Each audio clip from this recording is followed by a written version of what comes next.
Tentunya kita bersyukur kepada Tuhan pada malam hari ini oleh karena walaupun di tengah-tengah pandemik sampai saat ini kita masih diberkati, kita masih disertai, masih dilindungi oleh Tuhan. Kita berterima kasih kepada Tuhan untuk itu, dan juga saya pada saat ini mau berterima kasih terlebih khusus kepada keluarga besar Gereja Masih Advent Hari Ke-7 Jemaat Taman Harapan Jakarta, mulai dari pendeta jemaat, pendeta Glenn Matindas, pendeta Renly Suling, majelis jemaat, officers PA, sampai ke seluruh anggota jemaat.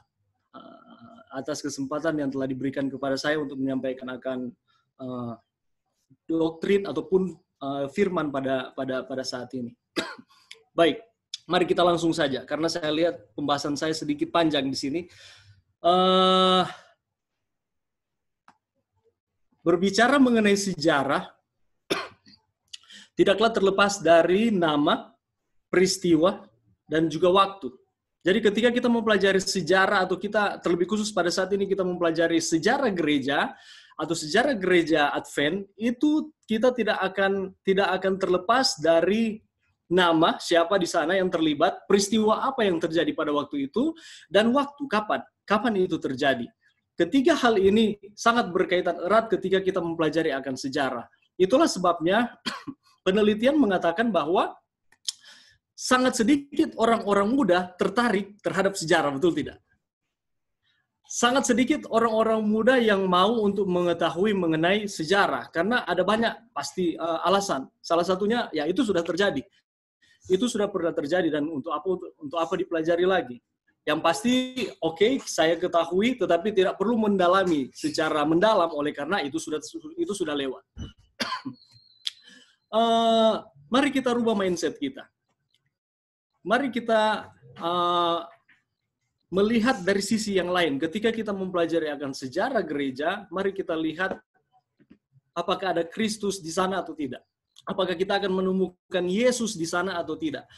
Dan ketika kita merubah pola pikir kita dalam mempelajari akan sejarah, ketika kita mau lihat bahwa apakah Yesus terlibat atau apakah Kristus atau Allah itu terlibat di dalam rentetan sejarah panjang dunia ini atau tidak, maka kita tidak akan terlalu mempermasalahkan mengenai nama-nama di sana, tahun-tahun, peristiwa-peristiwa apa yang berkembang pada waktu itu. Oleh karena saya mau menemukan bahwa, ternyata Allah turut bekerja, Allah bersama-sama dengan umat manusia sepanjang sejarah.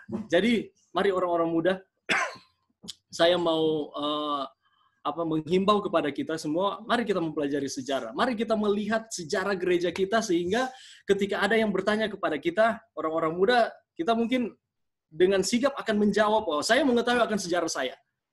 Kalau saya mungkin bisa bertanya kepada teman-teman sekalian atau saudara-saudara sekalian pada saat ini, berapa banyak di antara kita yang masih mengetahui akan sejarah gereja kita? Berapa banyak yang masih mengetahui akan sejarah gereja, cikal bakalnya dari pergerakan pergerakan Advent, atau pada akhirnya 1863 gereja Masih Advent Hari Ke-7 itu eksis. Berapa banyak di antara kita yang masih mengetahui itu, atau kita sudah lupa dengan itu? Pada waktu saya mengambil masteral di IAS tahun 2011, hanya 3 orang muda yang mengambil spesifikasi sejarah gereja, dan yang lain itu orang tua semua. Hanya 3 orang muda, dan hanya saya sendiri yang dari Indonesia yang mengambil sejarah gereja pada waktu itu. Dan bisa dilihat bahwa kemauan orang-orang muda untuk mempelajari akan sejarah gereja sudah mulai menurun. Bisa dikatakan seperti itu. Karena didukung juga oleh penelitian mengatakan seperti itu. Itulah sebabnya pada saat ini saya menghimbau kepada kita, mari kita belajar, mari kita kembali ke sejarah kita, sehingga kita bisa tahu bahwa ini saya sudah berada di gereja yang benar, saya berada di gereja yang dituntun oleh Allah sejak sebelum terbentuk, sudah terbentuk, dan sampai pada saat ini, dan bahkan sampai ketika Tuhan datang pada kali yang kedua. Oke, mari kita langsung masuk saja di pelajaran kita. Itu introduction-nya. Mohon maaf suara saya terganggu, sudah dari 2 minggu lalu, oleh karena hujan di sini, jadi sedikit terganggu. Oke, mari kita lihat. Yesaya 55 ayat 9 mengatakan seperti ini. Seperti tingginya langit dan bumi, demikianlah tingginya jalanku dari jalanmu dan rancanganku dari rancanganmu. Ini adalah perkataan Allah kepada Yesaya dan juga kepada kerajaan Yehuda pada waktu itu. Allah mengatakan bahwa seperti langit tinggi, begitu tinggi dan juga bumi yang begitu luas dan juga yang diciptakannya begitu hebat, demikianlah katanya jalan Tuhan sangat tinggi dibandingkan dengan jalannya kita, cara berpikir kita. Rancangan Tuhan itu lebih tinggi dibandingkan rancangan kita. Saat ini kita akan mempelajari mengenai konsep kealahan dalam sejarah gereja Masehi Advent hari ke-7. Sebenarnya kalau kita mau mempelajari akan seri ataupun materi ini, tidak dimulai dari sini, tapi harus dimulai dari sejarah awal ketika 100 tahun pertama ketika Yesus naik ke sorga, dan di situ bermunculan para bapak-bapak gereja, para filosof-filosof dengan ajaran-ajaran mereka mengenai konsep kealahan, berentetan sampai masuk di perkembangan sejarah gereja kita. Tetapi oleh karena waktu, saya langsung saja di sini. Sudah begitu banyak peristiwa yang terjadi sepanjang sejarah, tetapi di sini dikatakan, Allah katakan rancangan Tuhan itu begitu luar biasa, rancangan Tuhan itu begitu hebat, cara berpikir Tuhan itu begitu hebat, begitu luas dibandingkan dengan cara berpikir kita. Sehingga ketika kita mempelajari, walaupun sejarah sudah sangat panjang, itu hanya sebagian kecil dari maksud Tuhan di dalam kehidupan kita. Itu hanya merupakan pengetahuan yang diberikan kepada kita, itu adalah karunia Tuhan, tetapi ada hal-hal yang sebenarnya kita tidak dapat ketahui. Itulah sebabnya ada disebutkan di dalam Ulangan 29:29. Yang tersembunyi adalah bagi Tuhan, dan yang disingkapkan mari kita mempelajari bersama. Dan pada saat ini kita hanya akan mempelajari sebagian kecil konsep mengenai kealahan yang berkembang di dalam gereja kita. Hanya kalau diibaratkan kacang, hanya kulit luarnya saja. Oke. John Wesley mengatakan seperti ini. Tunjukkan kepada saya seekor ulat yang dapat memahami manusia, dan akan saya tunjukkan kepada Anda manusia yang dapat memahami Trinitas Tuhan. Dapatkah seekor ulat dapat memahami manusia? Tidak mungkin. Dan ini katanya diibaratkan dengan manusia yang dapat memahami akan Trinitas Tuhan. Konsep Trinitas, konsep mengenai kealahan. Kalau saya dapat menjelaskan Allah dengan begitu luas, dengan begitu jelas, dengan begitu hebat, untuk apa saya menyembah Dia lagi? Inilah yang menjadikan Allah itu spesial, karena tidak semua bisa kita jelaskan, tidak semua kita bisa menjabarkan seperti apa Allah kita itu. Itulah sebabnya alasan yang tepat kita menyembah Dia oleh karena hal itu. Bahwa Allah itu begitu luas, Allah itu terlalu hebat untuk kita jelaskan menggunakan kata-kata manusia kita, kata-kata berdosa atau manusia berdosa, sehingga kita patut menyembah, kita patut memuji, memuliakan Tuhan oleh karena begitu luar biasanya Tuhan. Saat ini kita hanya akan mempelajari sebagian kecil dari kealahan atau dari konsep kealahan itu. Mari kita lihat. Konsep kealahan dalam sejarah gereja Masehi Advent hari ke-7. Ada banyak alasan mengapa minat untuk mempelajari konsep Trinitas itu meningkat. Setidaknya ada 3 alasan utama. Yang pertama, karena ketersediaan informasi melalui internet telah menyediakan panggung untuk menyebarkan perspektif anti-Trinitarian secara lebih efektif. Kalau kita lihat, internet itu adalah berkat Tuhan, oleh karena kita bisa mengakses informasi-informasi tanpa ada pembatasnya atau tanpa ada batasannya. Itu tinggal tergantung dari kita untuk mengakses mana yang baik, yang berguna bagi kita atau tidak. Tetapi ini juga setan mengambil kesempatan untuk memberikan pengaruhnya atau memberikan ajaran-ajaran yang bertentangan dengan Alkitab, termasuk dengan perspektif anti-Trinitarian yang menyatakan bahwa mereka menolak akan konsep Trinitas. Mereka menolak konsep mengenai kealahan di dalam kerajaan sorga. Yang kedua adalah beberapa kelompok Advent lain yang muncul dari gerakan Millerite, nanti kita lihat sebentar ini, terus berpegang pada perspektif anti-Trinitarian. Contohnya Worldwide Church of God yang berasal dari Millerite, sedangkan Kristen Advent seperti gereja kita telah memeluk paham Trinitas. Jadi mereka katakan bahwa gereja Advent cikal bakalnya atau akarnya dari Miller, akarnya dari pergerakan Miller, dan itulah sebabnya katanya oleh karena pergerakan Miller, maka gereja Advent ini juga termasuk mereka yang tidak mempercayai akan Tritunggal. Oleh karena berakar dari ajaran-ajaran Millerite. Tapi kalau kita lihat kembali ke sejarah, memang William Miller adalah pelopor, tetapi kalau kita lihat ada juga ajaran-ajaran dari William Miller yang tidak sejalan dengan doktrin gereja kita. Contohnya adalah seperti ini.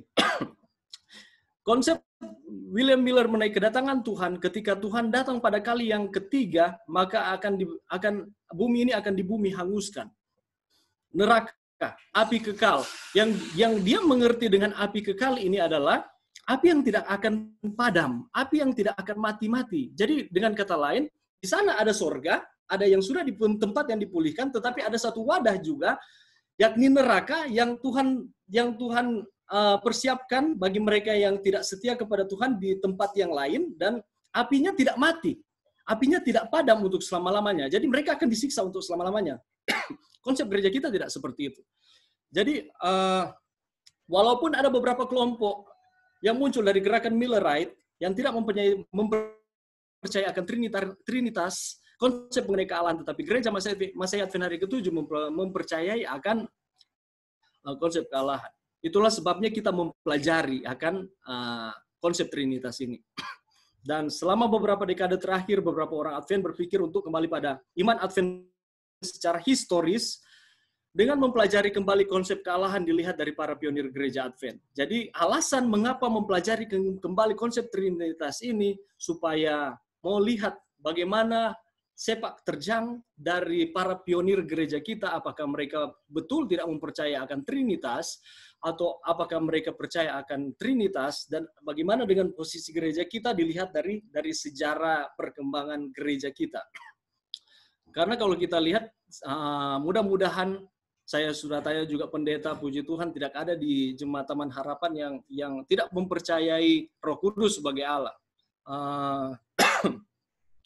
Ada banyak sekarang sempalan-sempalan yang bermunculan oleh karena ajaran-ajaran yang bertentangan dengan Alkitab, yang tidak sesuai dengan Alkitab. Salah satunya ini, tidak percaya Roh Kudus itu sebagai Allah. Lalu ada juga yang baru ini, tapi sudah lama juga, menyatakan bahwa Yesus itu bukan Allah, tapi dia sederajat lebih rendah daripada Allah. Ajaran yang bermunculan, kalau ajaran seperti ini berkembang pesat di dalam bahkan ada yang sudah masuk di dalam gereja. Kalau kita tidak betul-betul berakar kuat di dalam doktrin kita, di dalam mempelajari akan sejarah gereja kita, bagaimana konsep-konsep yang berkembang, maka kita juga akan terikut dengan arus. Itulah sebabnya penting untuk kita mempelajari akan sejarah. Penting untuk kita mempelajari bagaimana Tuhan menyertai akan umat-umatnya di sepanjang sejarah. Oke. Sejarah menunjukkan bahwa Ellen White memainkan peranan penting dalam pengembangan doktrin ketuhanan atau Tritunggal di dalam gereja Masehi Advent hari ke-7.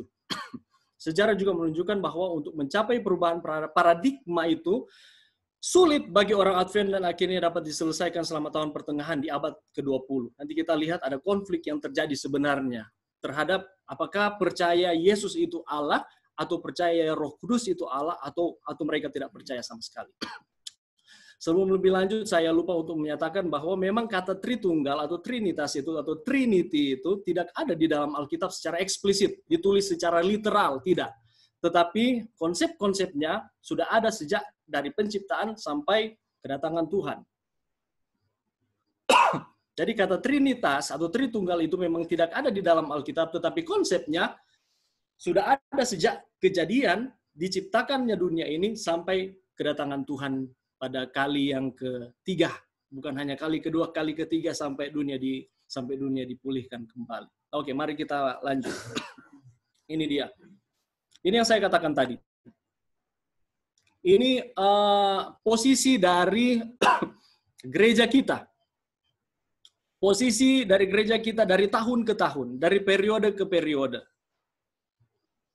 Kalau kita lihat sampai 1890 para pelopor gereja tidak mempercayai Trinitas.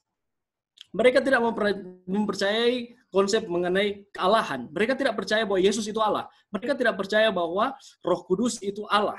Sampai di tahun 1890. Jadi dari 1844, 1863, gereja kita eksis, sampai 1890, tidak percaya akan konsep Trinitas. Kalau kita perhatikan di 1844 sampai 1850, 1844 sampai 1850-an, di sana para pelopor gereja kita belum katanya, kenapa mereka tidak percaya akan Trinitas? Karena mereka mengatakan bahwa itu belum prioritas. Prioritas mereka adalah bagaimana Yesus akan datang dan akan menjemput akan umat-umatnya.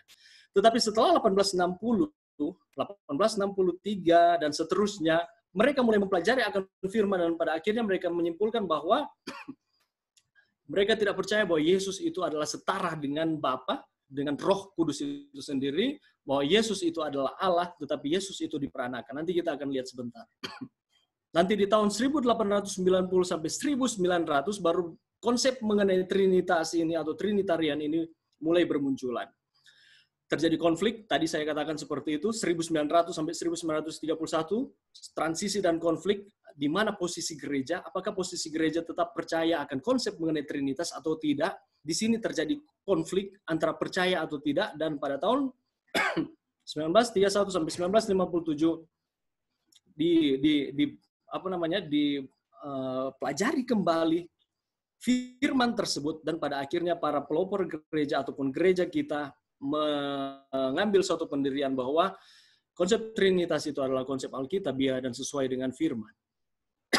Jadi kalau kita lihat dari 1890 sampai 1957 ada perubahan paradigma di sini. Ada perubahan pola pikir atau cara pandang mengenai ketuhanan ataupun kealahan, konsep mengenai kealahan ini. Apa pelajaran bagi kita? Gereja kita menganut paham progressive revelation, wahyu yang progresif. Kebenaran yang disingkapkan, kebenaran yang diberikan secara bertahap, secara perlahan-lahan, tidak langsung diberikan satu kali, tetapi secara perlahan-lahan sehingga manusia itu sanggup untuk mempelajarinya, manusia itu sanggup untuk melihat mana benar yang tidak, dan sanggup untuk mengambil keputusan ini adalah benar sesuai dengan Alkitab dan ini tidak sesuai dengan Alkitab yang tidak harus dipercayai. Oke, jadi itu. Jadi gereja kita menganut paham progressive revelation. Mari kita lanjut. Millerat dan Trinitas. William Miller berasal dari gereja Baptis. Dia adalah seorang Trinitarian. Dia menulis, saya percaya pada satu Allah yang hidup dan sejati, dan bahwa ada 3 pribadi dalam ketuhanan, 3 orang dari Allah Tritunggal yang terhubung satu dengan yang lain. Jadi William Miller, walaupun tadi di awal pembahasan kita ada alasan di sana, salah satu alasan bahwa aliran-aliran dari akar Millerite justru mereka tidak mempercayai konsep Trinitas. Makanya saya juga bingung. Kenapa mereka tidak mempercayai konsep Trinitas sedangkan katanya mereka berakar dari ajaran Millerite, tapi William Miller sendiri pun dia percaya akan konsep mengenai Trinitas. Dia mempercayai konsep mengenai kealahan. Lalu apalagi Joshua Himes, ini rekan dari William Miller, berasal dari Christian Connection, dia mengatakan bahwa hampir semua gereja Kristen dengan suara bulat menolak doktrin Tritunggal sebagai doktrin yang tidak Alkitabiah. Tapi Himes menulis seperti ini, ada satu Allah yang hidup dan sejati, Bapa yang Maha Kuasa yang tidak bermula, unoriginated, mandiri dan kekal, dan bahwa Allah itu adalah satu kecerdasan spiritual, satu pikiran yang tak terbatas, selamanya sama, tidak pernah bervariasi. Dia mempercayai konsep mengenai Tritunggal. Walaupun pada umumnya di waktu itu mayoritas menolak konsep mengenai atau doktrin mengenai Tritunggal ini. Millerite Adventist berfokus pada kedatangan Tuhan yang kedua kali sehingga konsep mengenai Trinitas belum dianggap terlalu penting untuk diperdebatkan pada saat itu. Ini dia. Saya mau kita kembali ke sejarah, kita lihat periodenya. Gereja Masehi Advent hari ke-7 nanti ada di 1863. Kalau ada yang mengatakan bahwa Gereja Masehi Advent hari ke-7 itu sudah ada di tahun 1844, itu tidak benar. Saya sudah katakan tadi, ada beberapa ajaran dari Millerite tidak dianut, tidak dipercayai oleh gereja kita pada saat ini. Tetapi ada beberapa juga yang yang contoh kedatangan Tuhan yang kedua kali, kebangkitan pertama, kedua, Miller ajarkan seperti itu dan gereja kita menerima. Tapi ini, periode 1844, 22 Oktober dan seterusnya, itu belum periode gereja The Seventh Day Adventist Church, tapi itu adalah Millerite Movement. Itu adalah Millerite Movement. 1840, 1850-an, itu adalah Sabbatarian Movement, atau Sabbatarian Adventist Movement. Di mana orang-orang yang sedang, umat Tuhan yang sedang menunggu akan kedatangan Tuhan yang kedua kali, pemelihara Sabat. Belum ada The Seventh Day Adventist Church di sana. Nanti di 1860-an, 1863, baru The Seventh Day Adventist Church, Gereja Masehi Advent hari ke-7. Jadi, kalau seandainya ada mengatakan bahwa Gereja Advent sudah ada di tahun 1840, 1850, itu tidak benar. Gereja Advent itu nanti ada di 1860-an, 1863. Jadi kalau kita mendengar kata Miller, Himes, dan lain-lain, itu di 1840-an. Sinku itu marga Manado. Oke. Hampir semua umat Advent mula-mula adalah anti-Trinitarian. Seperti Himes, James White, dan Joseph Bates berasal dari latar belakang gereja Kristen yang menolak konsep Trinitas, walaupun pada akhirnya kalau kita melihat, Himes pada akhirnya dia menyatakan bahwa dia mempercaya akan Trinitas. Dia mempercaya akan konsep mengenai kealahan. Tadi kita lihat. Tapi pada awalnya, dia tidak mempercayai akan konsep Trinitas. Mereka mengatakan bahwa ajaran Trinitas ini, atau ajaran mengenai kealahan ini tidak berasal dari Alkitabiah, tapi diajarkan oleh doktrin Gereja Am, atau doktrin Roma Katolik pada waktu itu. Joseph Bates menulis tentang pandangannya, menghargai Tritunggal, saya menyimpulkan bahwa itu adalah ketidakmungkinan bagi saya untuk percaya bahwa Tuhan Yesus Kristus, anak Bapa, juga Tuhan yang Maha Kuasa. Jadi dengan kata lain bahwa ya Tuhan Yesus Kristus itu tidak sama dengan Bapa. Ya. James White menulis di sini kita mungkin menyebutkan Trinitas yang mana kepribadian Allah memiliki perbedaan yang jauh dengan Yesus Kristus atau tidak setara. Itu yang saya katakan tadi. James White, Joseph Bates, Joshua Himes, mereka pada awalnya mereka tidak mempercayai konsep mengenai Trinitas, terlebih khusus keilahian dari Yesus itu sendiri. Ini diambil dari primary sources. Jadi buku-buku utama atau buku-buku yang langsung ditulis oleh orang-orang yang terlibat di zaman tersebut, ya. Joseph Bates, James White, Uriah Smith, dan lain sebagainya. Nanti kita akan lihat sebentar. Jadi hampir semua umat Advent, hampir semua orang-orang yang percaya tentang kedatangan Tuhan yang kedua kali, tergabung di dalam Gereja Masehi Advent hari ke-7, mula-mula mereka menolak Trinitas. Oke? Jadi kalau seandainya ada ajaran yang menyatakan bahwa Gereja Advent menolak Trinitas, itu benar. Tetapi di waktu lalu, ada ajaran mengatakan bahwa Gereja Advent tidak mempercayai Yesus itu setara dengan Bapa. Itu benar. Dilihat dari sejarah itu benar karena itu sudah terjadi, tidak bisa dirubah, dan itu sudah terjadi di waktu yang lalu. Tapi mari kita lihat selanjutnya. Tetapi Arthur White, cucu dari James White, menyatakan bahwa sementara James White menolak doktrin Tritunggal, dia meyakini di sorga ada 3 kekuatan besar. Itulah sebabnya di doksologi, puji-pujian yang dituliskan oleh James White, dia katakan puji Bapa, puji Putra, dan juga Roh Kudus. Dia mengatakan bahwa Yesus itu tidak setara dengan Bapa dan juga Roh Kudus itu sendiri, tetapi dia mengatakan bahwa ada 3 kekuatan besar di sorga. Nah ini mulai bingung kan? Tadi dia katakan bahwa dia tidak percaya, tapi tahun 1849 dia katakan bahwa dia percaya ada 3 kekuatan besar.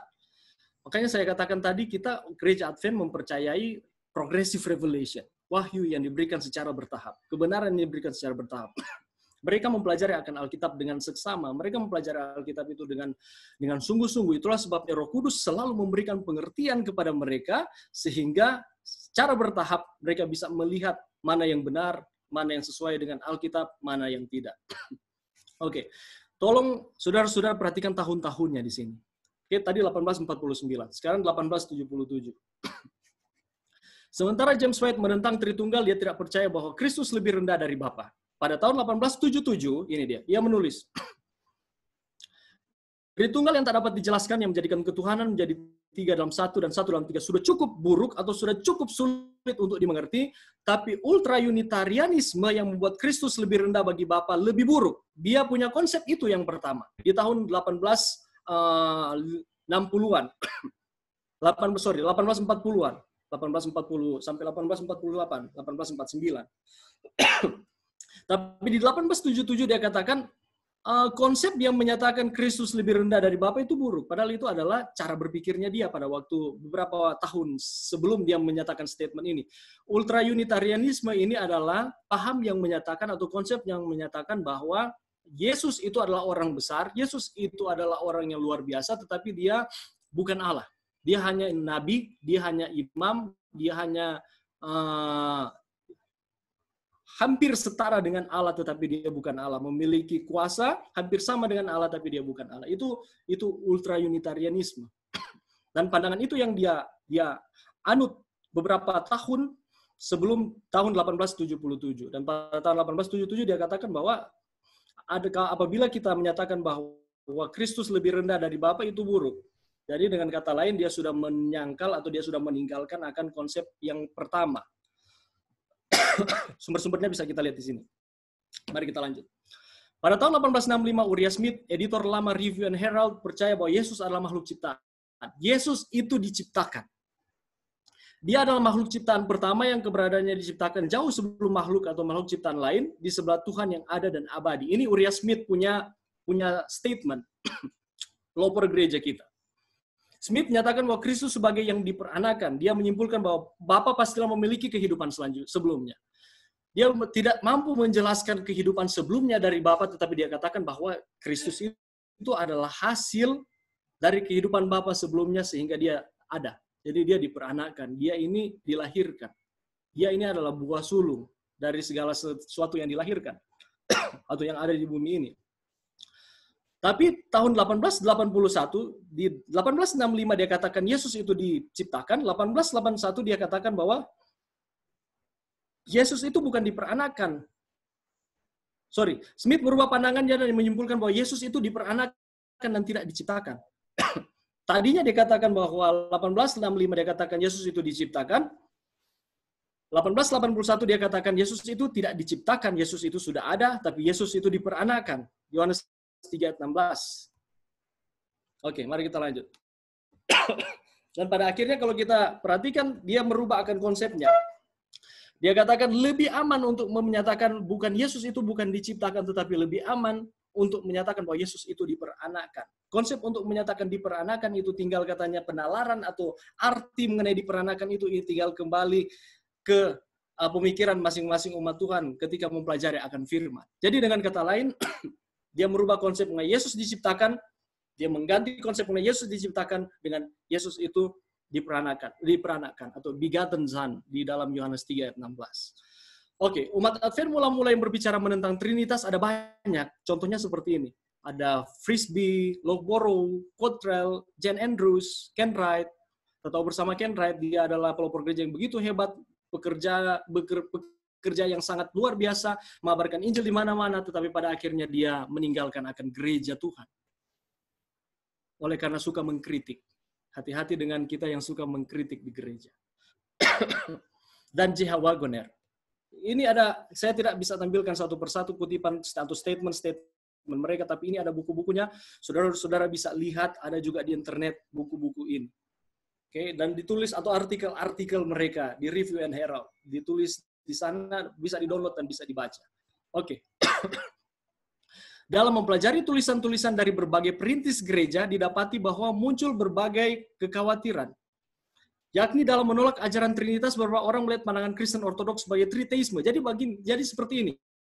Ada yang mengatakan bahwa konsep mengenai Trinitas itu sama seperti dengan triteisme. Trinitas itu kita percaya bahwa kita hanya memiliki satu Allah. Efesus 4:5. Satu Tuhan, satu iman, satu baptisan. Satu Allah.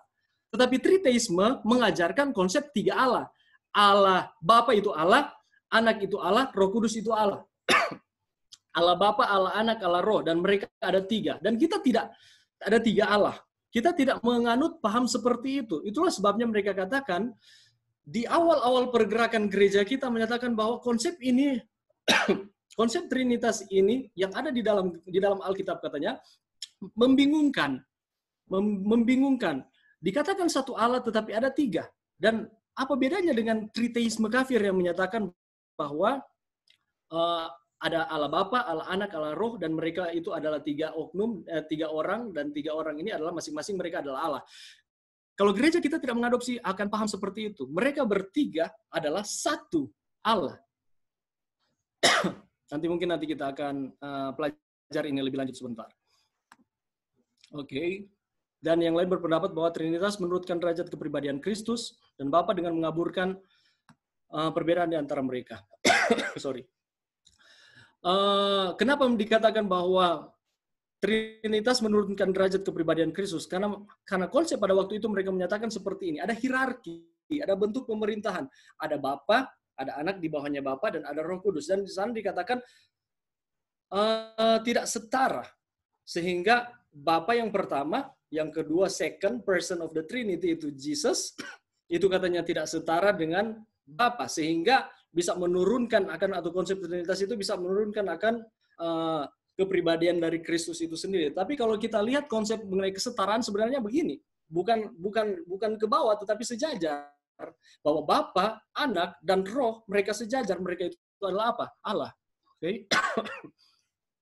Sementara posisi awal dari konsep Trinitas dan kealahan Kristus cacat, tetapi ada upaya yang tulus untuk memperbaiki kecacatan tersebut. Ini yang saya katakan progressive revelation. Mereka berusaha mempelajari, mereka berusaha, kalau kita membaca catatan sejarah, mereka duduk, mereka mengasingkan diri, mereka berdoa dan berpuasa untuk mengetahui akan kebenaran ini.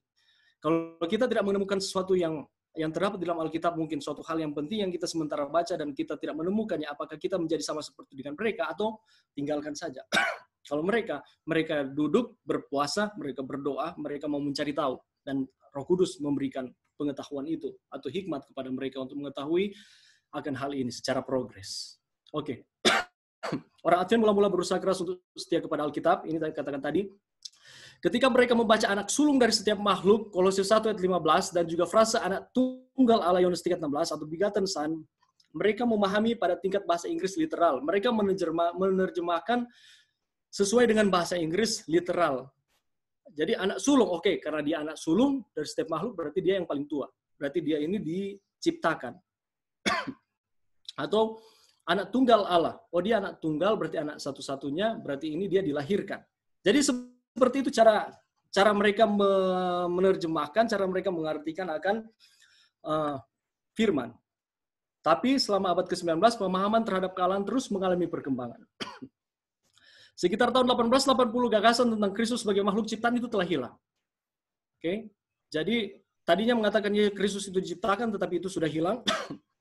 Dan konsep tentang anak Allah yang ilahi diperanakkan menempati posisi standar. Itu katanya yang paling ideal untuk menyatakan mengenai posisi dari kemanusiaan dari Yesus itu sendiri.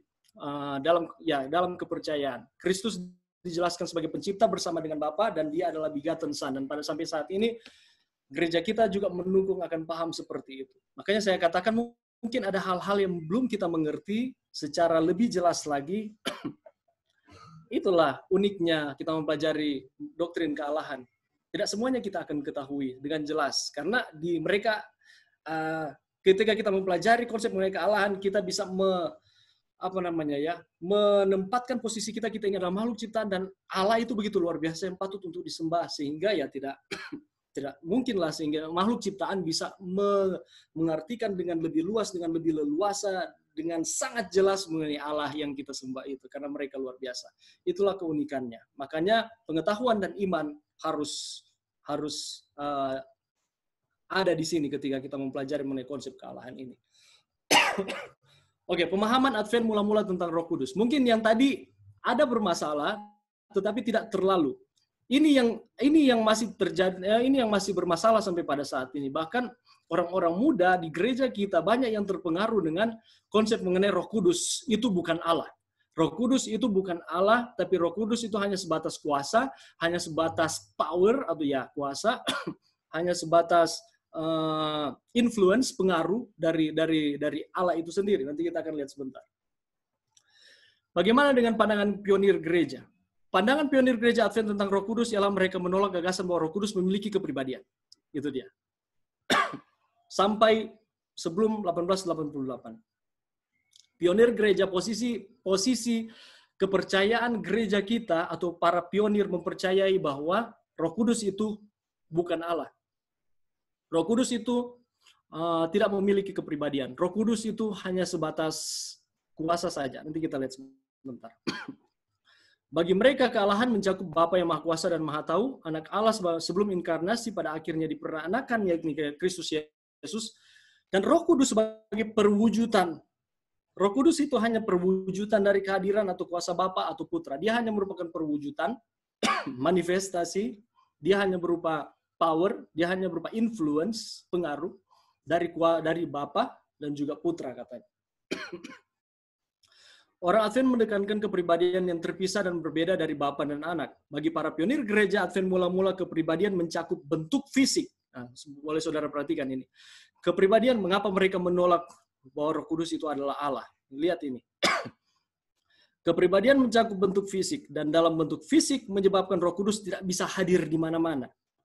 Dengan mendefinisikan Roh Kudus sebagai pengaruh atau kuasa dari Bapa atau Putra, itu memungkinkan bagi Allah untuk hadir di mana-mana. Tetapi ia bukanlah Allah. Itu Ken Wright yang katakan seperti itu. Jadi kalau bisa dikatakan, kalau kita katakan dia Allah, Roh Kudus itu Allah, dia harus memiliki bentuk fisik. Dan ketika dia memiliki bentuk fisik, katanya, physical appearance, bentuk fisik, dia tidak bisa hadir di mana-mana. Dan ketika dia tidak bisa hadir di mana-mana, itu tidak mencerminkan bahwa dia itu adalah Roh Kudus.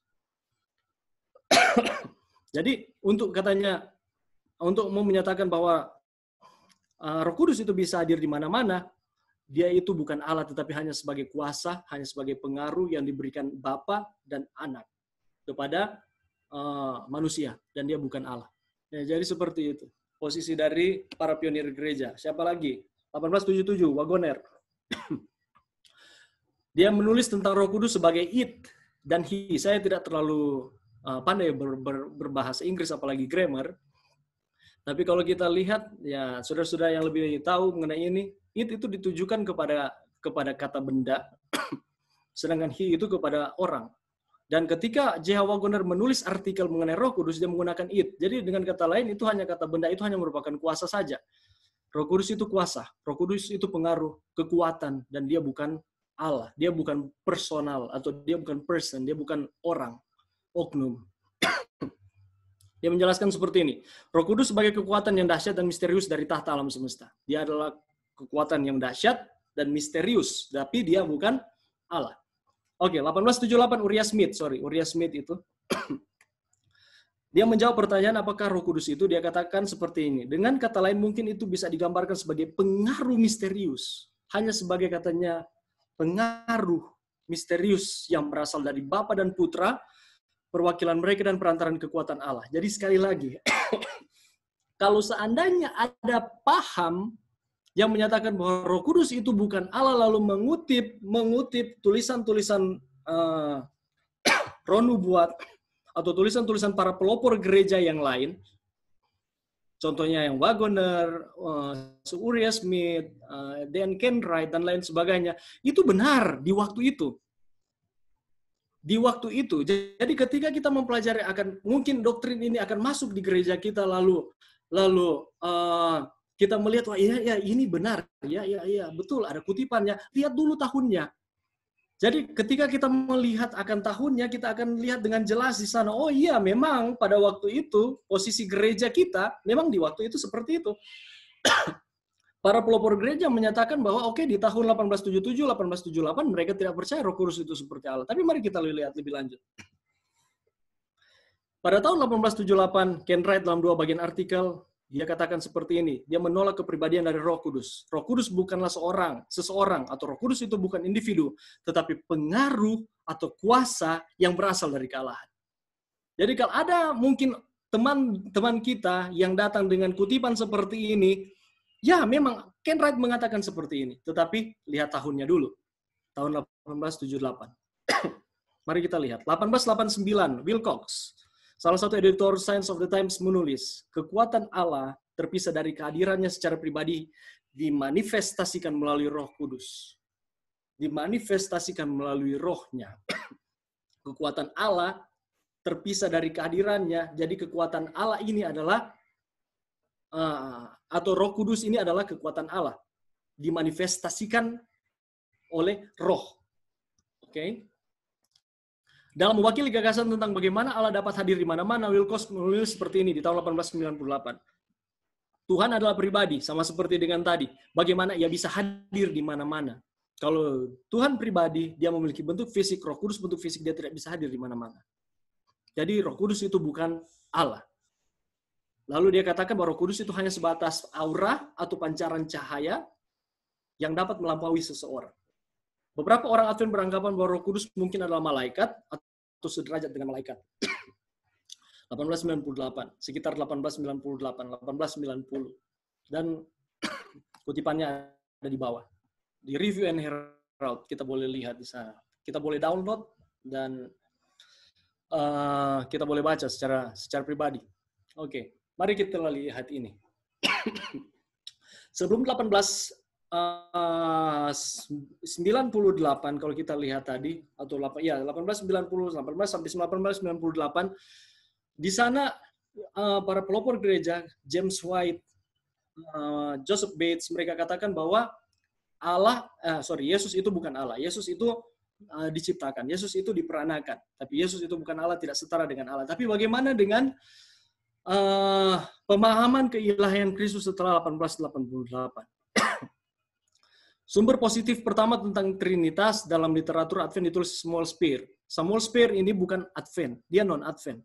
Dia menulis artikel mengenai Trinitas. Judulnya adalah Doktrin Alkitab tentang Trinitas, dan ketika dibaca, umat-umat Tuhan membaca ini, gereja membaca ini, orang-orang Advent di abad ke-19, mereka tidak dapat menemukan sesuatu yang kelihatannya salah dari artikel tersebut. Padahal kalau kita memperhatikan isi dari artikelnya, dia katakan bahwa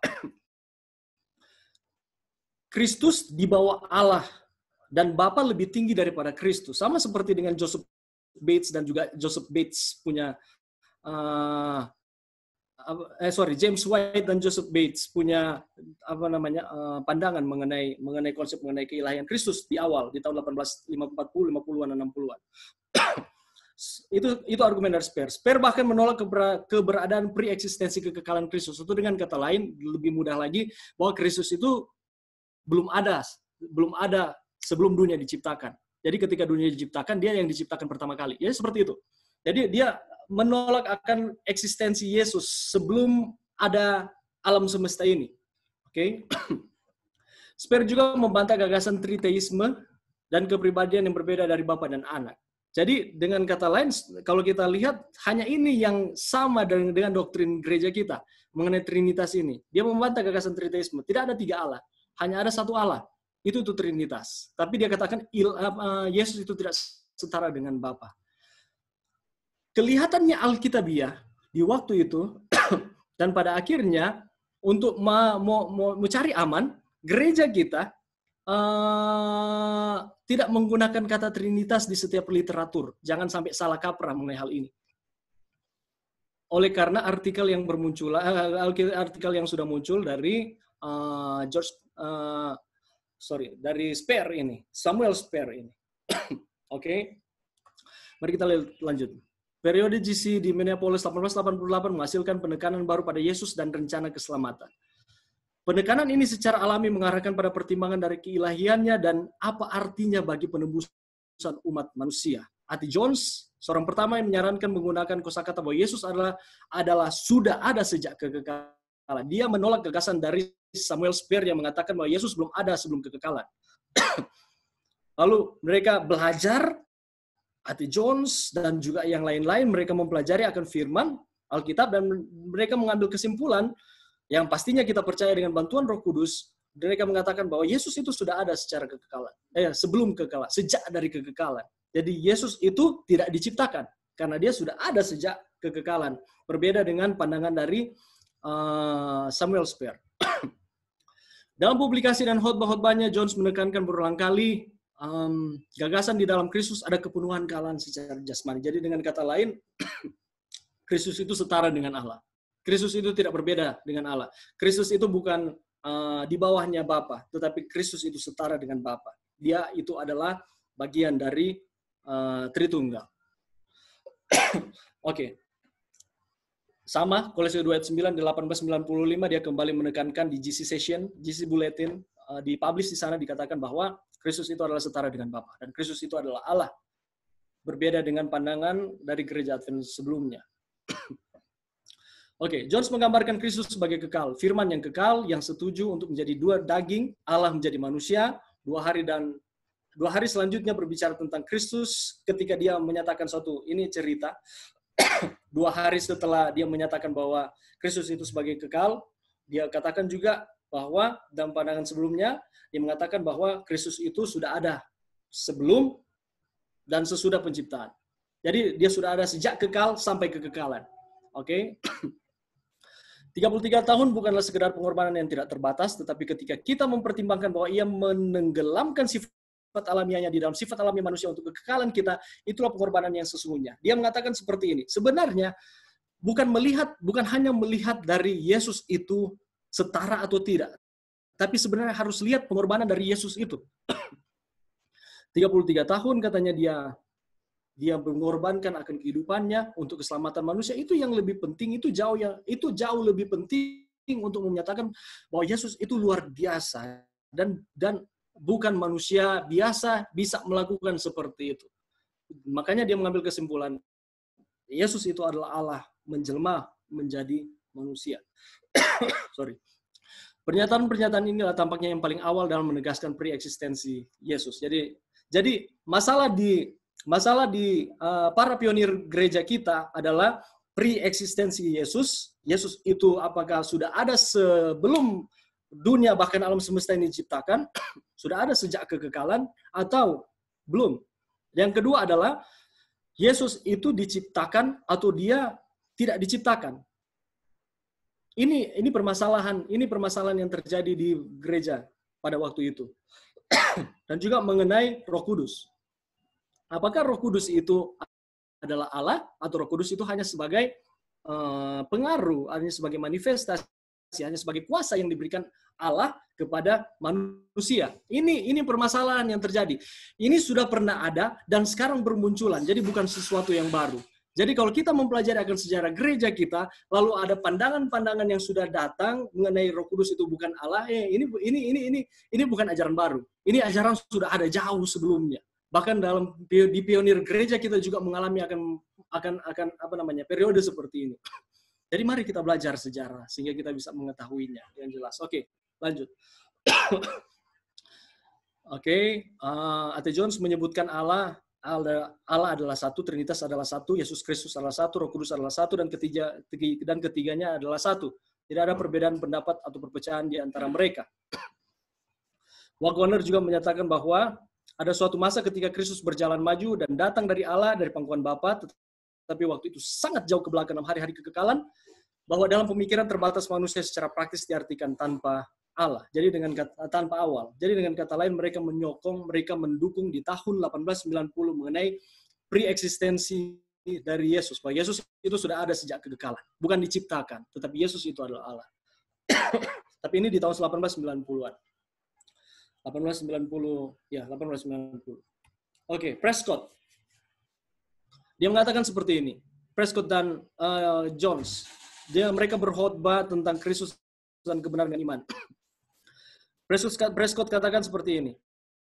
Ketika Kristus dilahirkan 2 kali, sekali dalam kekekalan, satu-satunya anak Bapa, dan sekali lagi di sini dalam daging sehingga menyatukan yang ilahi dengan manusia dan kelahiran kedua itu. Jadi maksudnya seperti ini. Dia katakan bahwa Kristus, dia menggambarkan ini peribahasa, ibarat. Ibaratnya Yesus katanya dilahirkan 2 kali, sejak kekekalan dan pada waktu dia menjelma menjadi manusia. Jadi dengan kata lain, Yesus itu sudah ada sejak kekekalan. Yesus itu sudah ada jauh sebelumnya, atau jauh sebelum dunia bahkan alam semesta ini diciptakan. Oke, mengingat waktu kita cepat saja. Oke, Uriah Smith pada akhirnya dia menganggap bahwa Kristus sepenuhnya setara dengan Bapa. Terus ia menulis hanya Allah sajalah yang tanpa awal. Pada masa awal ketika permulaan ada suatu periode yang begitu jauh sehingga membatasi pikiran, itulah kekekalan dan muncullah firman. Jadi Yesus sudah ada sejak kekekalan. Sebelum dunia diciptakan atau sebelum alam semesta ini diciptakan. Ini Uriah Smith. Bagaimana dengan Roh Kudus? 1890 merupakan awal dari pergeseran arah penerimaan kepribadian dari Roh Kudus. Jadi kalau seandainya ada ajaran atau ada doktrin yang datang di dalam, contohnya mungkin ada ajaran yang datang di dalam kehidupan kita, teman-teman kita yang mungkin sudah mulai merasa terpengaruh dengan ajaran-ajaran bahwa Roh Kudus itu bukan Allah. Katakan kepada mereka, atau kita saat ini mungkin, tapi mudah-mudahan tidak, sedang bergumul tentang ini, lihat saja tahunnya. Itu yang saya mau bilang. Kalau seandainya mereka menggunakan kutipan-kutipan di bawah 1890, ya memang benar. Memang benar bahwa bahwa Roh Kudus itu bukan Allah menurut mereka pada waktu itu. Tapi bukan hanya menurut pikiran mereka, tetapi mereka juga mempelajari Alkitab. Makanya mereka adalah pelajar Alkitab yang rohani, pelajar Alkitab yang memang betul-betul belajar Alkitab. Sehingga ketika ada doktrin yang baru yang mereka dapatkan, ada konsep yang baru mereka dapatkan, dan itu sesuai dengan Alkitabiah, mereka rela meninggalkan akan doktrin mereka atau kepercayaan mereka, mindset mereka yang sudah terbentuk sebelumnya, berjiwa besar untuk meninggalkan. Yang jadi masalahnya seperti ini, ketika kita sudah tahu mengenai kebenaran seperti ini, lalu ternyata kita ada di posisi yang salah, lalu kita tetap mempertahankan akan kesalahan, itu bukan spirit atau bukan semangat para pionir gereja, tidak seperti itu. Ketika mereka mengetahui mana yang benar, mereka dengan berhati besar, mereka meninggalkan akan konsep mereka yang lama, dan mereka menganut akan paham yang baru sesuai dengan Alkitab. Oke? A.T. Jones menulis 1907, Roh Kudus bukanlah pengaruh atau kuasa, bukanlah kedamaian, bukanlah sukacita, bukanlah hal-hal yang lain. Roh Kudus apa katanya? Adalah pribadi. Tadinya A.T. Jones mengatakan bahwa Roh Kudus itu bukan pribadi. A.T. Jones mengatakan bahwa Roh Kudus itu adalah kuasa. Tetapi 1907 dia mengatakan bahwa Roh Kudus adalah pribadi.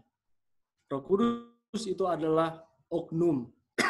Dan selamanya dia adalah pribadi ilahi. Dan selamanya dia adalah Allah itu sendiri. Oke. Siapa lagi? Ellen White. Mari kita lihat sekarang posisi dari Mrs. White. Dari tadi kita belum sempat melihat atau kita belum pernah melihat kutipan-kutipan Ellen White mengenai keilahian Yesus dan juga Roh Kudus. Kristus adalah satu dengan Bapa yang kekal, satu dalam sifat alami, dalam karakter dan dalam tujuan, satu dalam kuasa dan otoritas. Satu. Oke? Bapa, Anak, dan Roh Kudus, mereka adalah satu. Trinitas, Tritunggal. Satu dalam tiga. Nah, ini yang kita masih bingung. Saya sempat bertanya ini kepada mahasiswa saya, menurut kamu Tritunggal itu bagaimana? Atau coba kamu definisikan Tritunggal menurut pemikiran kamu sendiri.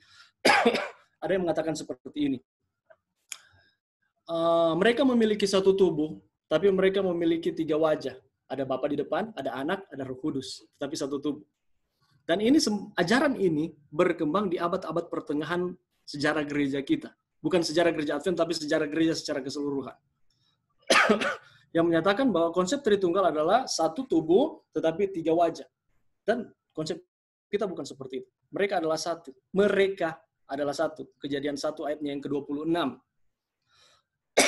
Satu dalam karakter, satu dalam sifat, satu dalam tujuan, satu dalam kuasa, dan otoritas. Ini yang Mrs. White katakan. Oke, bukan satu dalam tubuh. Oke, bukan satu dalam tubuh, bukan satu dalam pribadi. Oke, Kristus pada dasarnya adalah Allah dan dalam arti yang paling tinggi. Ia bersama dengan Allah dari kekekalan, Allah atas segalanya, diberkati selamanya. Ini kutipannya, bisa dilihat. Di sana dikatakan bahwa Kristus itu adalah Allah. Statement dari Mrs. White menyatakan seperti itu. Dia setara dengan Allah, tak terbatas dan maha kuasa, dan dia adalah self-existent Son. Dia sudah ada sejak kekekalan. Oke, di tahun 1897 Mrs. White katakan seperti itu. Oke. Hingga awal 1890-an Ellen White menahan diri untuk menulis mengenai kejelasan mengenai kepribadian Roh Kudus.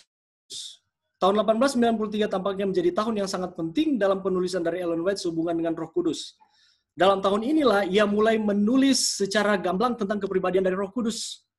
Terlalu sedikit hal-hal yang dibuat untuk membuat Roh Kudus berpengaruh di dalam gereja.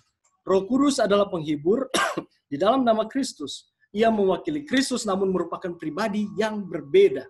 Oke? Bapa, Anak, dan Roh Kudus merupakan pribadi yang berbeda, tetapi mereka adalah Allah. Kita hanya memiliki satu Allah dalam tujuan, di dalam otoritas, di dalam sifat yang tadi kita sudah lihat. Oke? Sekali lagi, ini adalah kutipan langsung dari primary sources, dari sumber-sumber utama dari kutipan-kutipan tersebut. Jadi orang-orangnya langsung yang menyatakan seperti itu, bukan orang ketiga atau hanya dikutip dari siapa, tapi orang-orang mereka langsung yang menyatakan seperti itu. Oke. Mrs. White juga mengatakan seperti ini. Ya, dia mengutip Yohanes 16 ayat 7 dan 8 itu di highlight merah. Saya langsung baca kutipannya.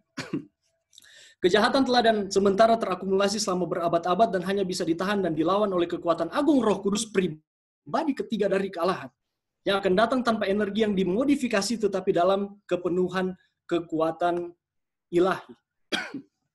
Saya dikatakan seperti itu.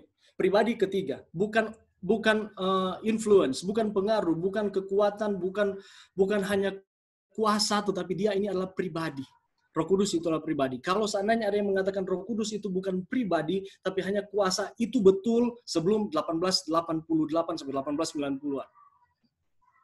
Di bawah itu oke, para pelopor, para pionir gereja menganut paham seperti itu. Tapi setelah itu mereka merubah paradigma mereka mengenai Roh Kudus oleh karena mempelajari akan firman.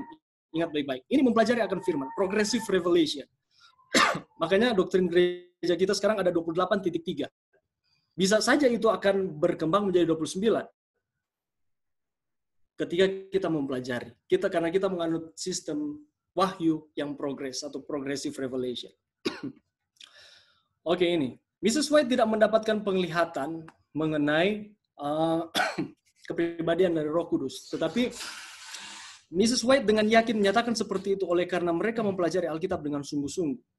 Mereka mempelajari Alkitab dengan sungguh-sungguh. Dan sebagai utusan Tuhan yang menjadi sangat spesifik tentang masalah ini selama tahun 1890-an. Kenapa dia tidak muncul di tahun di bawah 1880-an? Ketika para pionir gereja yang lain berdebat satu dengan yang lain mengenai ada yang percaya Roh Kudus pribadi, ada yang percaya Roh Kudus hanya sebagai kuasa. Ada indikasi menyatakan seperti ini. Mrs. White tidak mau berdebat dan dia tidak mau ada perdebatan. Itulah sebabnya dia membiarkan itu terjadi dan dipercaya bahwa organisasi ini adalah organisasi Tuhan, dikontrol oleh Tuhan dan Allah tidak membiarkan dan Allah tidak meninggalkan. Itulah sebabnya di waktu yang tepat, di saat yang tepat, pasti Tuhan akan memberikan mana yang benar. Makanya di bawah 1880, 1890, 1888 ke bawah, mereka tidak mempercaya, Ellen White tidak terlibat secara langsung di sini. Tapi setelah 1890-an dia dengan gamblang, dengan eksplisit, dia menyatakan bahwa Roh Kudus itu bukan Allah. Roh Kudus itu bukan kuasa. Roh Kudus itu adalah Allah itu sendiri, pribadi itu sendiri. Dengan mempelajari akan firman. Salah satu ayat yang saya sudah tampilkan tadi. Oke. Ellen White nyaman menekankan bahwa Roh Kudus sebagai pribadi dan juga mewakili Yesus merupakan karakteristik dari Trinitas Alkitabiah. Roh Kudus mewakili Yesus sepanjang hidupnya di bumi, Yesus mewakili Bapa, Bapa menunjuk dan meninggikan Anak. Dan ini ayat-ayatnya, ini sebagian kecil dari ayat-ayat yang dipelajari oleh Mrs. White. Oke, kami di Indonesia ini ada kesempatan untuk mengambil sertifikasi Ellen White. Ellen White certification yang diadakan oleh GC di bawah Andrews University.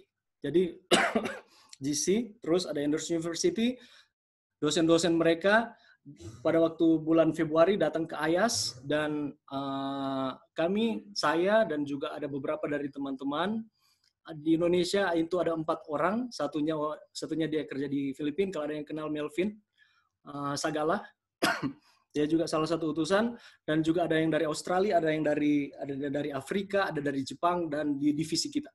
Ini program ini selama 3 tahun. Kami baru tahun pertama pergi di bulan Februari awal sampai Februari akhir. Nanti dengan pertolongan Tuhan juga masih ada 2 tahun lagi, tahun depan dan 2 tahun depan. Kami akan ke sana. Dan ketika kami ada di sana, kami diberikan materi, kami diberikan bekal. Salah satunya pelajaran mengenai ini. Oleh Merlin Bird. Dia ini efektif bulan Oktober dia akan diangkat menjadi kepala Ellen White Research Center. Yang saat ini dia merupakan salah satu dosen atau profesor di Andrews University. Yang dia katakan seperti ini, ada banyak ayat yang Mrs. White pelajari. Dan ini hanya segelintir ayat yang ia pelajari, dan pada akhirnya dia bisa menyimpulkan, dia bisa mengambil suatu kesimpulan atas pertolongan Roh Kudus. Dia menyatakan bahwa Yesus itu adalah Allah, dia setara dengan Bapa dan juga Roh Kudus. Dan Roh Kudus itu bukan sekedar kuasa, tapi Roh Kudus itu adalah Allah itu sendiri. Oke, ini. Mrs. White menulis seperti ini. Pangeran kuasa kejahatan hanya bisa dikontrol oleh kuasa Allah sebagai pribadi ketiga dari kealahan, yakni siapa? Roh Kudus. Dia bukan kuasa, tapi dia pribadi.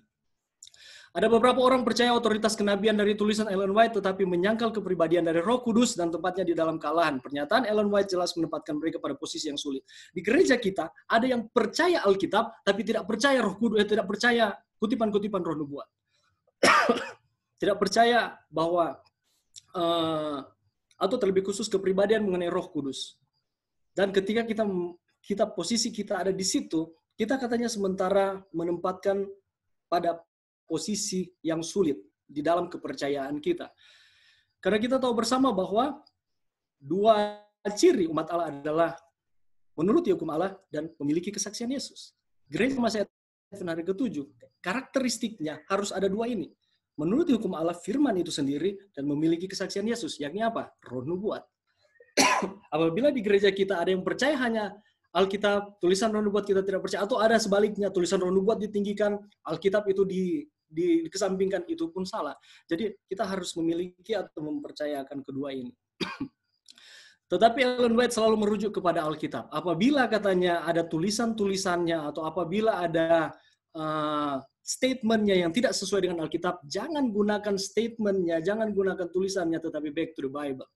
Kembali ke Alkitab. Alkitab adalah fondasi, Alkitab adalah core-nya, Alkitab adalah inti dari segala sesuatu. Oke. Oke. Ada beberapa tanggapan menyatakan bahwa sekretaris atau editornya yang memasukkan pernyataan-pernyataan mengenai konsep mengenai keilahian Yesus ataupun Roh Kudus itu sendiri ketika Ellen White sudah mati katanya, lalu mereka mengedit akan tulisan-tulisan dari Ellen White mengenai Roh Kudus. Mungkin katanya Ellen White katakan Roh Kudus itu bukan Allah, hanya pengaruh, tetapi ada yang mengeditnya sehingga menyatakan itu adalah Allah. Tapi mari kita lihat. Satu kali ada seorang yang bernama, ini dia, Anderson, tahun 1902 melakukan perjalanan ke rumah Ellen White. Dia mau memeriksa sendiri apakah catatan-catatan dari Mrs. White itu benar atau sama seperti dengan tuduhan-tuduhan yang dilontarkan oleh para pengkritik gereja, menyatakan bahwa hanya ditambahkan saja, editornya yang tambahkan bahwa Roh Kudus itu Allah. Sebenarnya Roh Kudus itu bukan Allah menurut Ellen White. Ini yang dia dapatkan. Ellen White menerima Anderson dan memberikan akses ke manuskrip-manuskripnya. Ini dia. Lalu saya meneliti manuskrip-manuskrip yang diberikan kepada saya dan saya menemukan bahwa kalimat itu benar adalah tulisan tangan Ellen White. Dia tidak berkamuflase di sana. Editornya tidak mengganti, tetapi justru Anderson menemui Ellen White dan dia menyatakan bahwa itu betul tulisan tangan Ellen White. Kami mendapatkan kesempatan, kami melihat dosen kami membawanya langsung dari Andrews, masih di bingkai, Ada beberapa yang masih dibingkai-bingkai. Itu semua sudah ada di Ellen White Research Center di Amerika Serikat. Masih dibingkai-bingkai yang tulisan-tulisan aslinya, lalu dikasih lihat, ditunjukkan satu-satu ke kami, digilir, dilihat. Lalu memang betul di sana ada cakaran-cakarannya, ada coretan-coretannya. Oh ini memang editor yang menulis, tetapi setelah editor menulis, Ellen White memeriksa kembali. Setelah editor menulis, Mrs. White mengkoreksi, ini yang betul, gunakan kata ini, jangan menggunakan kata itu. Ya seperti itu. Nah ini dia. Draft asli yang ditulis oleh tangan Ellen White tersedia untuk setidaknya 4 pernyataan paling jelas darinya mengenai konsep mengenai Trinitas ini. Bisa dilihat ini, letter 8, manuskrip 27, manuskrip 57, manuskrip 20, manuskrip 21. Ada tahun-tahunnya juga di situ. Salah satunya ini. Kutipan yang sangat terkenal di kalangan gereja kita, kalau kita pemerhati sejarah gereja. Mrs. White katakan ada 3 pribadi yang hidup dari trio surgawi. Dia memang tidak mengatakan Trinitas, tetapi konsepnya sama. Ada Bapa, ada Anak, dan Roh Kudus. Mereka adalah 3 pribadi yang disebut apa? Allah. 3 living persons of the heavenly trio. Okay? Mereka yang menerima Kristus dengan iman yang hidup dibaptis dan kuasa ini akan bekerja sama dengan penurutan kepada kehendak surga di dalam upaya mereka untuk hidup baru di dalam Kristus. Ini manuskripnya yang sudah difotokopi, saya tidak dapat yang aslinya, mungkin ada teman-teman yang dapatkan aslinya, salah satunya ini, manuskrip 21. Ya, ini diketik. Ketika diketik, editornya mengetik, dan setelah itu membaca, dan setelah dia baca, Ellen White juga jadi editor. Ellen White juga membaca kembali dan dia rubah-rubah di sana. Itu ada tulisan-tulisannya, ada garis-garisnya dan lain sebagainya. Jadi betul. Oke. Kita sudah mau habis ini. Merosotnya anti-trinitarianisme. Pernyataan Ellen White ini meruntuhkan semua penolakan terhadap doktrin Trinitas yang kemudian diringkas menjadi dasar kepercayaan Advent yang diterbitkan oleh Wilcox dalam Review and Herald tahun 1913. Wilcox mengatakan seperti ini. Gereja Advent percaya kepada Trinitas ilahi. Trinitas ini terdiri Bapa yang kekal, Tuhan Yesus Kristus, dan Roh Kudus sebagai pribadi ketiga dalam kalahan. Jadi kalau sekarang ada yang mengajarkan bahwa Roh Kudus itu bukan Allah, kembali lagi ke sejarah. Sejarah tidak berubah dan sejarah tidak bisa berdusta karena itu sudah selesai. Makanya saya katakan tadi di awal, ketika kita mempelajari akan sejarah, mari kita lihat bukan hanya nama, bukan hanya tempat, bukan hanya peristiwa, bukan hanya tanggal-tanggalnya, tetapi kita lihat bagaimana Yesus menyertai akan umat-umatnya. Yesus selalu mengarahkan akan umat-umatnya kepada hal yang benar. Secara perlahan-lahan supaya manusia itu mengerti secara bertahap. Makanya ada progres, secara progresif. Oke. Masih ada yang menolak. Knox, Calvinist, dan Prescott. Oke, Prescott ini William Prescott, W.W. Prescott ini terkenal juga di gereja kita. Masih ada yang menolak paham mengenai atau konsep mengenai Trinitas ini, tetapi sudah tidak terlalu banyak lagi. Kalau kita lihat di sini ada Bible Conference 1919 tentang ini bukan tentang Roh Kudus. Sebenarnya Roh Kudus tidak terlalu dipermasalahkan di sini. Sebenarnya di zaman mereka keilahian Yesus dan kemanusiaan Yesus yang dipermasalahkan.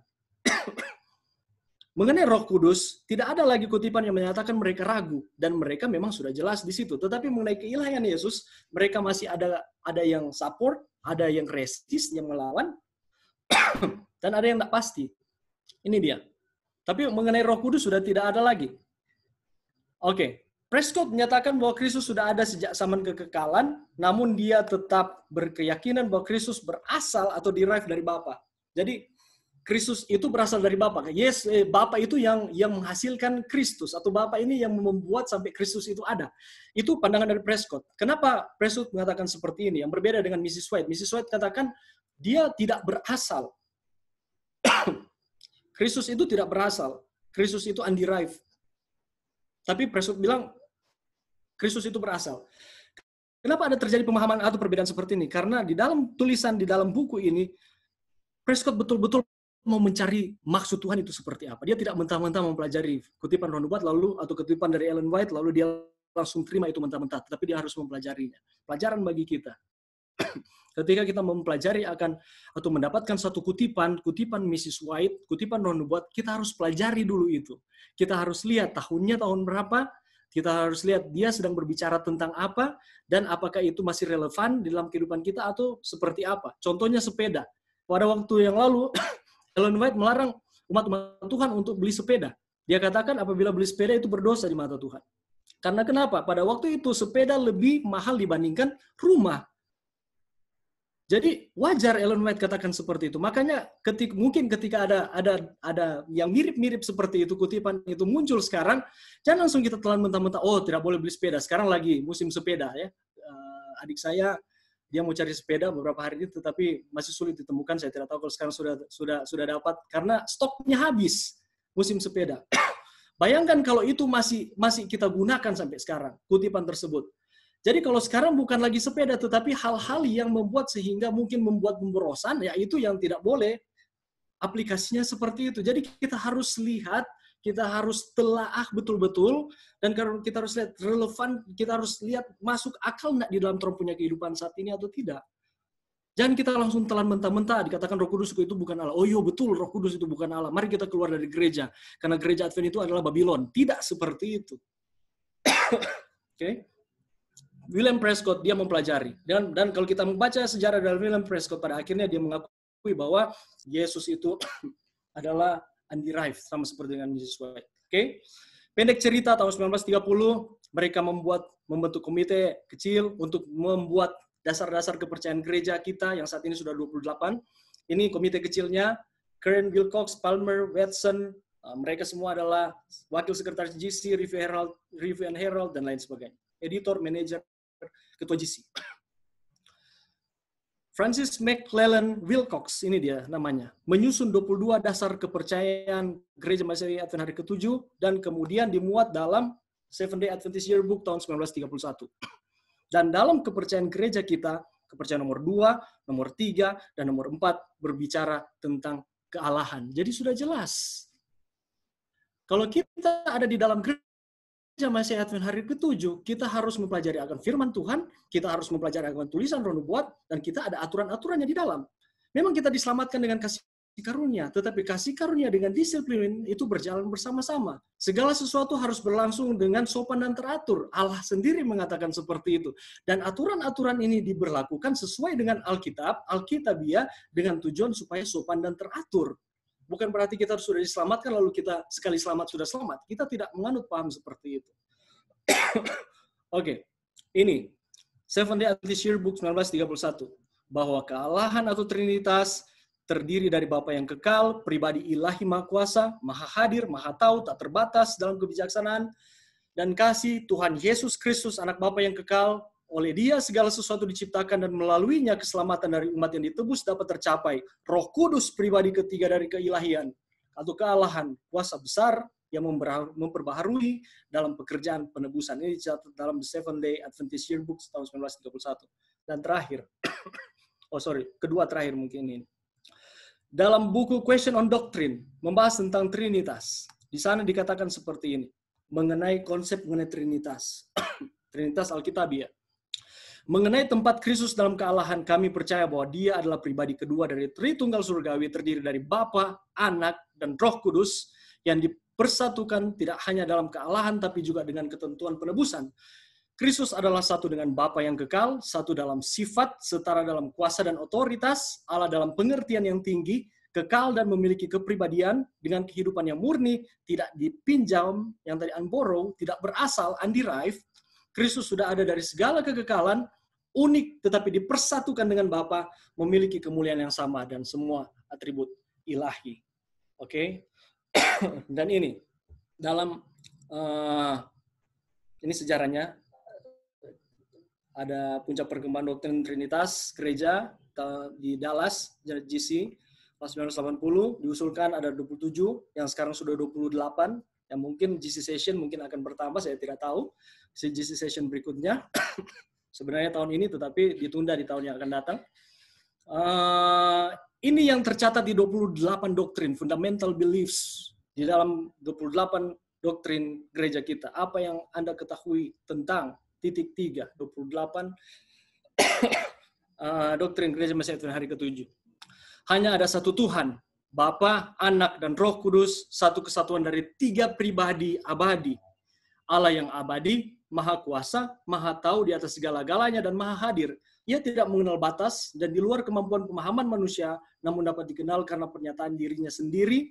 Ia layak disembah untuk selama-lamanya, dipuja dan dilayani oleh seluruh makhluk ciptaan. Jadi,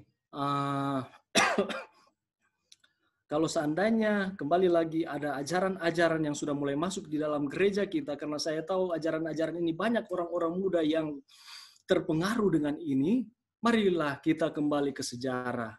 Mereka mempelajari akan Alkitab. Allah menuntun mereka. Kalau kita kembali ke sejarah dan kita melihat bagaimana begitu besar kasih Allah menuntun akan umat-umat Tuhan, organisasi gereja ini, saat ini kita bisa melihat bahwa ini benar. Ini sesuai dengan Alkitab. Walaupun ini masih kulit luarnya, kita masih belum bisa mengetahui dengan lebih jelas lagi, secara lebih lebih jelas, lebih terbuka lagi mengenai siapa Allah itu. Karena Allah itu luar biasa, Allah itu unik. Itulah sebabnya, itulah yang membedakan antara kita dengan Allah kita, sehingga kita harus menyembah Dia, kita harus terus meninggikan dan menghormati Tuhan kita. Jadi terima kasih, ini adalah bagian terakhir dari pelajaran kita pada malam hari ini. Kiranya Tuhan memberkati.